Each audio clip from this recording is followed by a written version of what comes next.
శుక్లాం బ్రహ్మ విచారసార పరమాద్యాం జగద్వ్యాపినీం వీణా పుస్తకధారిణీం అభయదాం జాడ్యాంధకారాపహాం హస్తే స్ఫాటికమాలికాం విదదతీం పద్మాసనే సంస్థితాం వందే తాం పరమేశ్వరీం భగవతీం బుద్ధిప్రదాం శారదాం. శ్రీ మహాగణాధిపతయే నమః. శ్రీ మహాసరస్వత్యై నమః.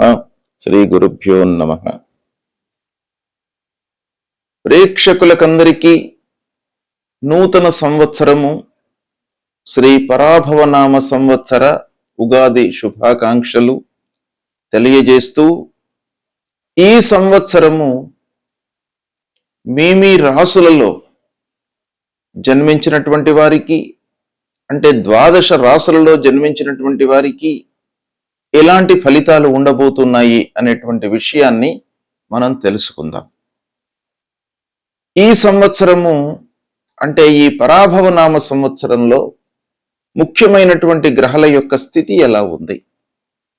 ముఖ్యమైనటువంటి గ్రహాలు అనంటే మనం ప్రధానంగా గురు, శని, రాహువు, కేతువు, ఈ 4 గ్రహాలు సంవత్సర ఫలితం పైన ప్రభావాన్ని చూయించేటువంటి గ్రహాలు. అంటే ఈ 4 గ్రహాలు కూడాను ఒక్కొక్క రాశిలో ఎక్కువ రోజులు సంచరిస్తూ ఉంటారు కాబట్టి ఈ గ్రహముల యొక్క ప్రభావము రాశి పైన, ఆ రాశిలో జన్మించినటువంటి వారిపైన చాలా ఎక్కువగా ఉంటుంది. కాబట్టి సంవత్సర గోచార ఫలితాలు తెలియజేస్తూ ఉన్నప్పుడు ఈ 4 గ్రహాల యొక్క సంచారాన్ని మనము ప్రధానంగా తీసుకుంటాం. అయితే ఈ సంవత్సరము గురువు 5 డిసెంబర్ 2025 నుండి 1 జూన్ 2026 వరకు మిథున రాశిలో సంచరిస్తున్నాడు. తదనంతరం అంటే 2 జూన్ 2026 నుండి 31/10/2026 వరకు కర్కాటక రాశిలో సంచరిస్తున్నాడు. తదనంతరం అంటే 31/10/2026 నుండి 24/1/2027 వరకు సింహరాశిలో సంచరిస్తున్నాడు. అతిచార వశాత్తు సింహరాశిలోకి వచ్చి ఈ సమయంలో సింహరాశిలో సంచారం జరుగుతోంది. తదనంతరం అంటే 24 జనవరి 2027 నుండి 26/6/2027 వరకు మళ్ళీ కర్కాటక రాశిలోకి వక్రరీత్యా వస్తున్నాడు. ఈ విధంగా గురువు యొక్క సంచారము ఈ సంవత్సరము ఉంది. అంటే 3 రాశులలో గురువు సంచరిస్తున్నాడు. మిథునం, కర్కాటకము, సింహము రాశిత్రయ సంచారం చేస్తున్నాడు. రాశిత్రయ సంచారం మూలకంగా కొన్ని ఇబ్బందులు ఉంటాయి. దేశవ్యాప్తంగా, ప్రపంచవ్యాప్తంగా, రాష్ట్ర వ్యాప్తంగా ఇబ్బందులు, యుద్ధాలు, వాతావరణ సమస్యలు ఇలాంటివి ఏర్పడేటువంటి అవకాశాలు ఉంటాయి. ఇక శని యొక్క సంచారాన్ని చూసినట్టయితే 29 మార్చి 2025 నుండి 3/6/2027 వరకు మీనరాశిలో సంచరిస్తున్నాడు.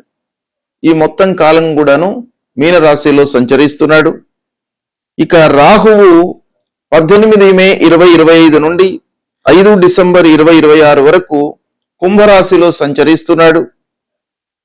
కేతువు 18/5/2025 నుండి 5 డిసెంబర్ 2026 వరకు సింహరాశిలో సంచరిస్తున్నాడు. తదనంతరం రాహువు అంటే మళ్ళీ 5 డిసెంబర్ 2026 నుండి 23 జూన్ 2028 వరకు మకర రాశిలో సంచరిస్తున్నాడు. ఇదే సమయంలో కేతువు అంటే 5 డిసెంబర్ 2026 నుండి 23 జూన్ 2028 వరకు కర్కాటక రాశిలో సంచరిస్తున్నాడు. ఈ విధంగా ఈ ప్రధానమైనటువంటి గ్రహాల యొక్క సంచారము ఈ పరాభవనామ సంవత్సరంలో ఉంది.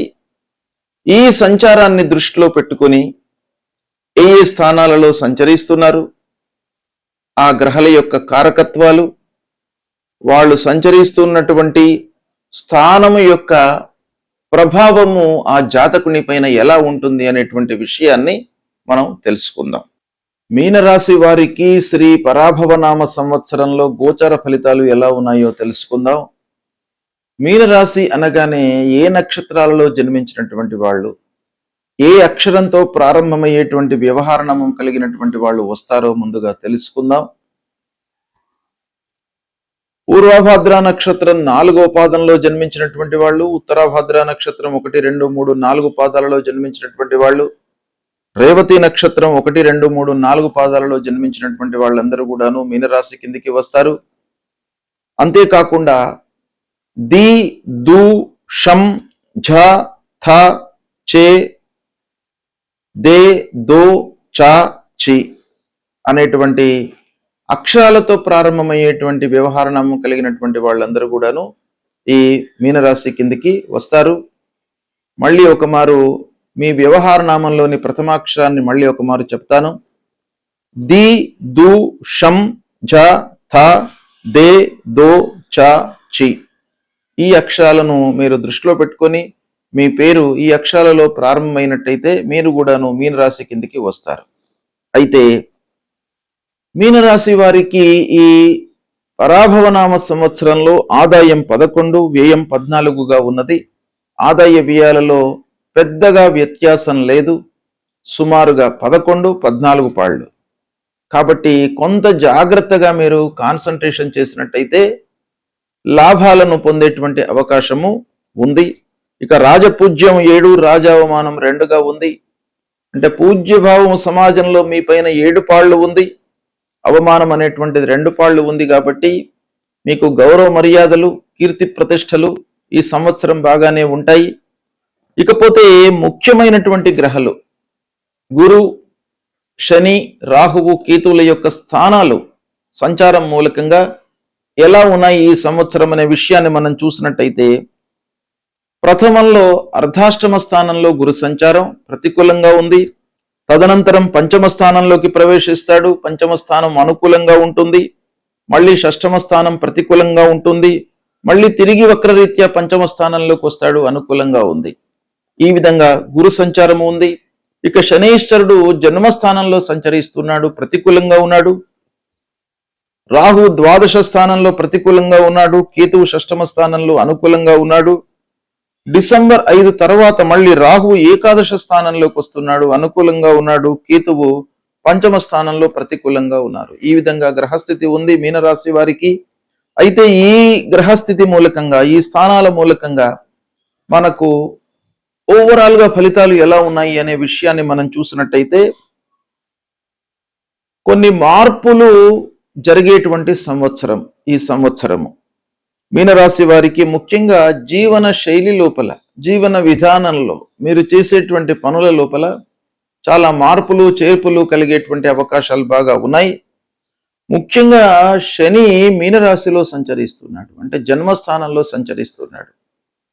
తద్వారా ఏంటంటే మీకు బాధ్యతలు పెరుగుతాయి. కొన్ని మార్లు మానసిక ఒత్తిడికి గురి అవుతారు. చిన్నపాటి అనారోగ్య సమస్యలు ఎదురయ్యేటువంటి అవకాశాలు ఉన్నాయి.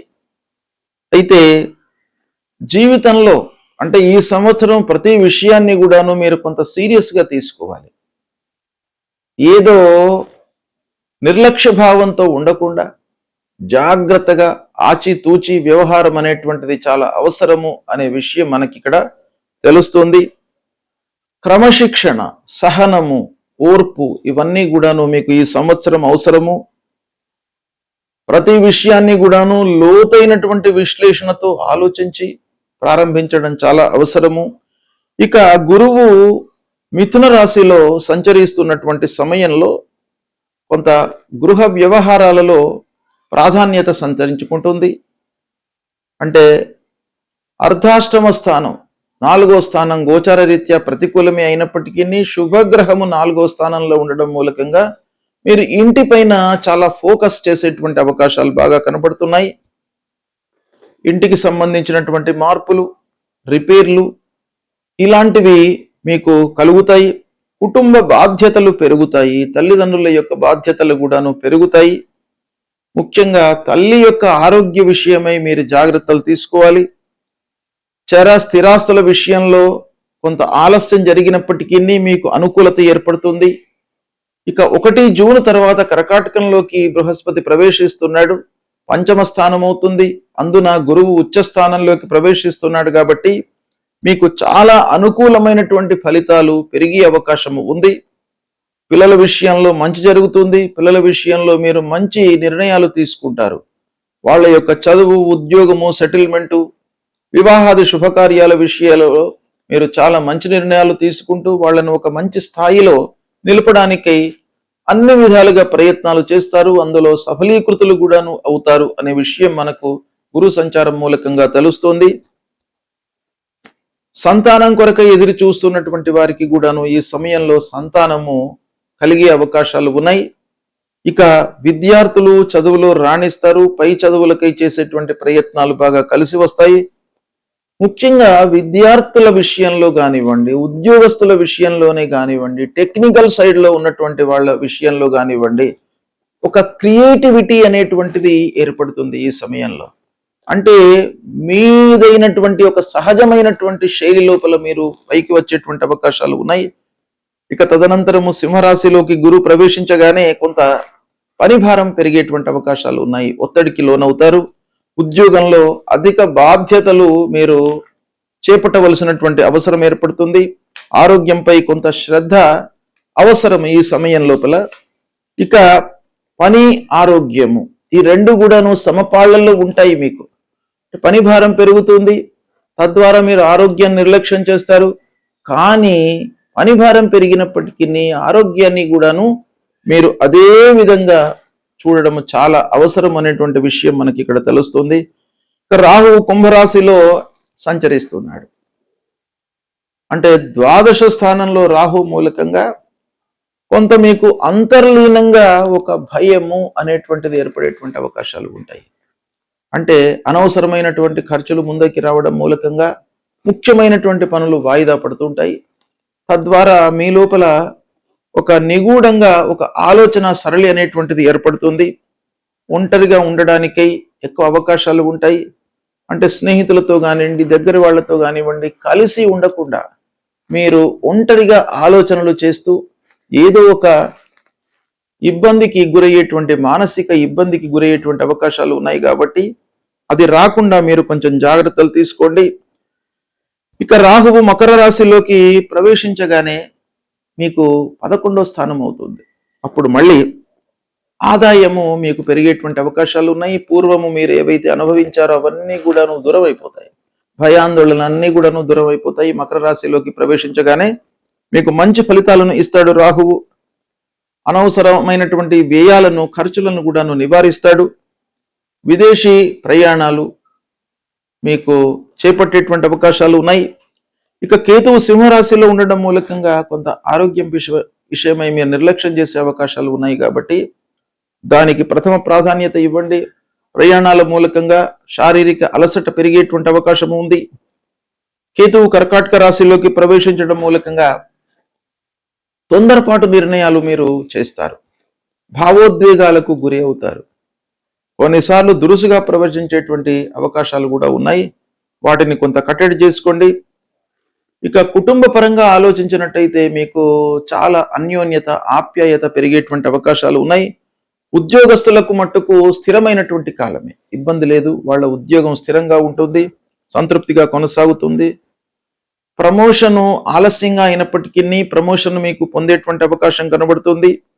అయితే ప్రభుత్వ ఉద్యోగులకు మట్టుకు బాధ్యతలు పెరుగుతాయి ఆఫీసులో. వ్యాపారస్తులకు మిశ్రమైనటువంటి సమయము. సేవా రంగంలో ఉన్నటువంటి వాళ్లకు, కళారంగంలో ఉన్నటువంటి వాళ్లకు, సాహిత్య రంగంలో ఉన్నటువంటి వాళ్ళకి అందరికీ కూడాను గుర్తింపు లభిస్తుంది. ఆర్థిక పరంగా కొంత మీరు జాగ్రత్తలు తీసుకోవాలి. అయితే స్లో అండ్ స్టడీగా కొంత డెవలప్మెంట్ కనబడుతుంది. ఆరోగ్యపరంగా, ఆర్థిక పరంగా చూసినట్టయితే ఆదాయము ఉంటుంది, కానీ పొదుపుపై మీరు మనస్సు నిలపడం చాలా అవసరము. దీర్ఘకాలిక పెట్టుబడులపై మనస్సు నిలపండి. అప్పుల విషయంలో కొంత జాగ్రత్తగా ఉండండి. అప్పులు ఎప్పటికప్పుడు మీరు రిపే చేయడానికి సాయశక్తులా మీరు ప్రయత్నాలు చేయండి.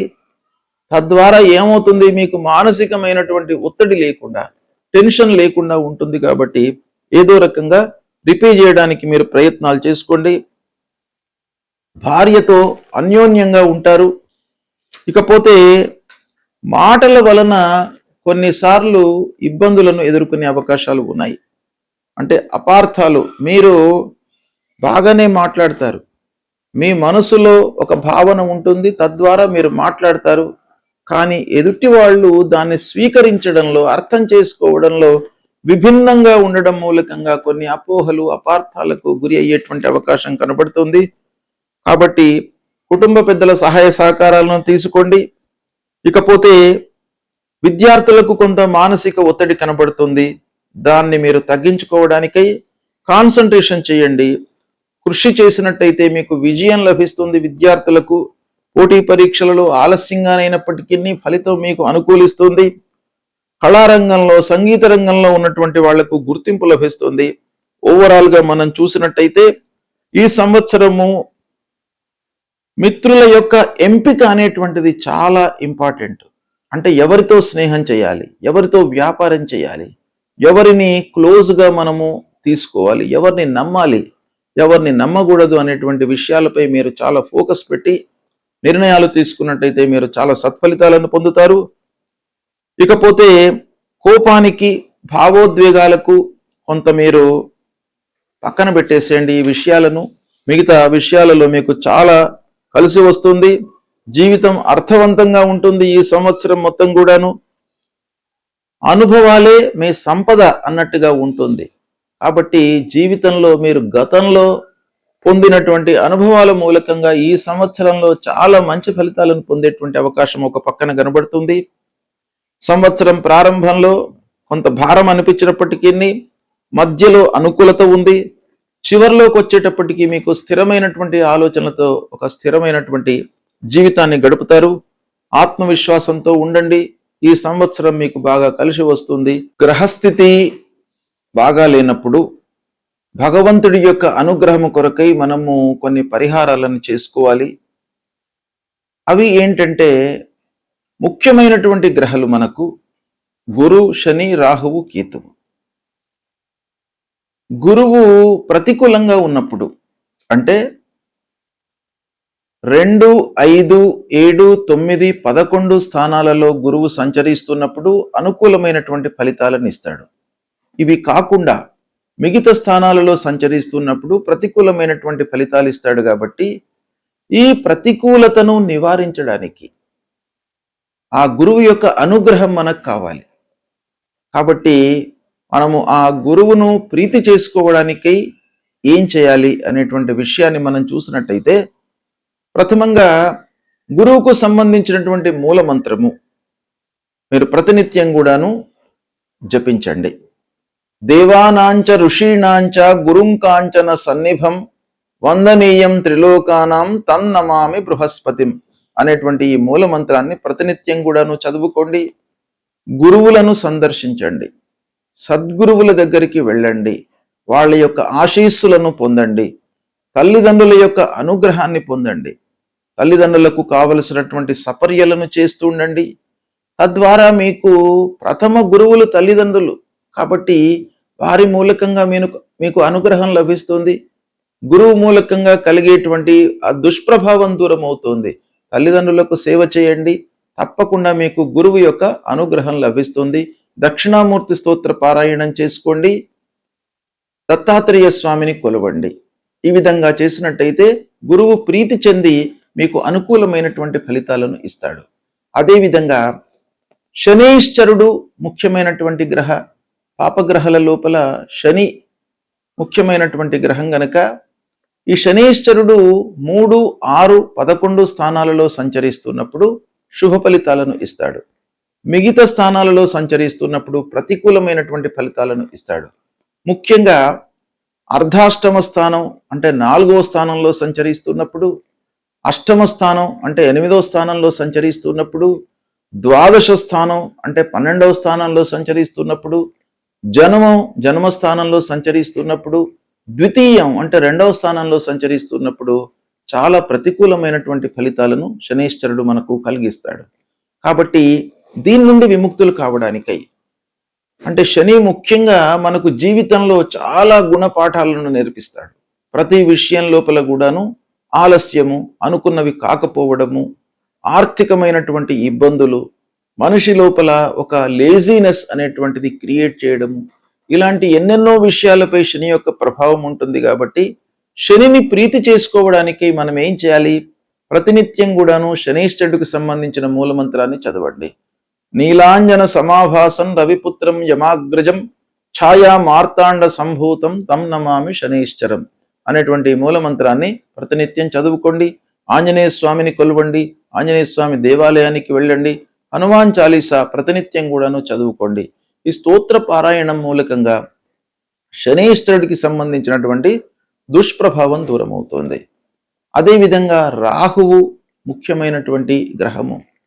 మన లోపల భ్రాంతి, భయము, ఆందోళన ఇలాంటివన్నీ కూడాను క్రియేట్ చేసేటువంటి ఒక తత్వం కలిగినటువంటి గ్రహము రాహుగ్రహం. ఈ రాహుగ్రహం మూలకంగా మనకు ఇబ్బందులు చాలా కలుగుతాయి. అంటే గోచార రీత్యా 3, 6, 11 స్థానాల్లో సంచరిస్తున్నప్పుడు రాహు మంచి ఫలితాలను ఇస్తాడు. కనుక ఈ స్థానాలు కాకుండా మిగతా స్థానాలలో ఉన్నప్పుడు మనము రాహు కొరకై పరిహారం చేసుకోవాలి. మూలమంత్రాన్ని జపించడం. అర్ధకాయం మహావీర్యం చంద్రాదిత్య విమర్దనం సింహికా గర్భ సంభూతం తం రాహుం ప్రణమామ్యహం అనేటువంటి మూలమంత్రాన్ని చదువుకోండి. ప్రతినిత్యం కూడాను అమ్మవారిని సేవించండి, దుర్గామాతను సేవించండి. దుర్గామాత గుడికి వెళ్ళండి. అమ్మవారికి ప్రదక్షిణాలు చేసినట్టయితే తప్పకుండా మీకు అమ్మవారి యొక్క అనుగ్రహము, రాహువు యొక్క అనుగ్రహము లభిస్తుంది. తల్లిని సేవించండి. మాతృమూర్తిని సేవించినట్టయితే రాహు మూలకంగా కలిగేటువంటి దుష్ప్రభావము మీకు 200% దూరం అవుతుంది. అదేవిధంగా కేతువు 3, 6, 11 స్థానాలలో శుభ ఫలితాలను ఇస్తాడు. అవి కాకుండా మిగతా స్థానాల్లో సంచరిస్తున్నప్పుడు పరిహారం చేసుకోవడము మంచిది. మరి కేతువుకి ఏం చేయాలి ఈ మూలమంత్రము అనంటే, ఫలాశ పుష్ప సంకాశం తారకా గ్రహమస్తకం రౌద్రం రుద్రాత్మకం ఘోరం తం కేతుం ప్రణమామ్యహం అనేటువంటి ఈ మూలమంత్రాన్ని ప్రతినిత్యం కూడాను చదువుకోండి. గణపతిని సేవించండి. ఆటంకాలు లేకుండా ఉంటాయి.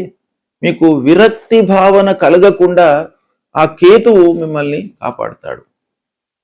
అంటే విరక్తి అనేటువంటిది మనిషి లోపల డెవలప్ అయితే, అశ్రద్ధ అనేటువంటిది డెవలప్ అయితే పని ముందుకు జరగదు. దానిపైన మనకు శ్రద్ధ లేనట్టయితే మనం పని చేయలేము. కనుక అలాంటి భావన రాకుండా ఉండడానికి మీరు విఘ్నేశ్వరుణ్ణి పూజించండి. ఈ మూల మంత్రాన్ని ప్రతినిత్యం కూడాను చదువుకోండి. ఈ 4 గ్రహాలు చాలా ముఖ్యమైనటువంటి కనుక ఈ 4 గ్రహాలు అనానుకూలంగా ఉన్నప్పుడు నేను చెప్పినటువంటి పరిహారాలను చేయండి. సంతృప్తిగా మీరు మంచి ఫలితాలను పొందుతారు. శుభం.